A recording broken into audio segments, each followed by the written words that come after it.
मुझे ध्यान तुमने अपनी कोशिश करो, बलो मत करो, मुझे सब पता है क्या कर रहे हो क्या नहीं कर रहे हो। अच्छा, मुझसे बाहर आओ, मुझसे दिमाग बड़ा मत कीजिए, मुझे सब पता है तुम क्या कर रहे हो क्या नहीं कर रहे हो। मम्मा को बता दूँ मैं, तो तेरी बड़ी नहीं करे जो तुम्हें पैसे रख के रखे, शर्म आनी चाहिए। अभी अगर तुम काम में नहीं करवा दो तो शादी वो आपको करा रही है, मैं शादी करा रही हूँ। हाँ तो क्या तुमसे बड़ी टेंशन शुरू हो गई, तुम मेरी हेल्प में शुरू नहीं कर रहे, मेरी काम करेगा बताना था मुझे। अच्छा मैं बताओ ना तुम्हें कैसे हो जाना है, बताओ क्या मेरे पास समझ आ रहा है क्या बात है क्या नहीं होगा क्या मुझे खुद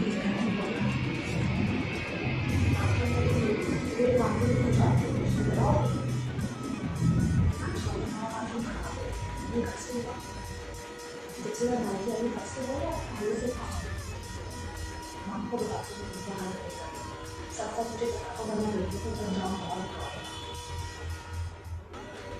अच्छा तुम्हारे बात को मानेंगे ठीक है, आगे क्या कर रहे थे झूठ मत बोलो, बिल्कुल रमेश नहीं, बिल्कुल मुझे सच सच बताओ। सिर्फ नहाने नहीं होता है, आदत नहीं होती, आगे तुम बोलती भी नहीं लेती ना, मैं तुम्हारे कमरे में आज गई थी, मैं 2 दिन से एक अच्छी ढूंढ रही थी, 2 दिन से एक अच्छी ढूंढ रही थी, मैं सोच रही हूँ तुमको सही करना, लेकिन तुम अपने बातों में पीछे पाती गई तो गई 2 दिन से मैं बोल रही हूँ। आज जब मैं तुम्हारे कमरे में गई और तुम्हारे कबर को देखा तो क्या देखा, नहीं अच्छी लगी बस बस मत तुम मत ही बोलो, जब पूछा तब तो तुम्हें जवाब नहीं दिया, अब तो मत ही बोलो, मैंने खुद अपनी कच्ची के सारे कबर में देखी जो बोली तो बता रहे हाँ बड़ी की देखी तुम्हारे कबर को, तुम्हारे कबर से अच्छी वहाँ पे जाकर देखी। हाँ अच्छा अब तो कहती कपड़ों में आती है ठीक है।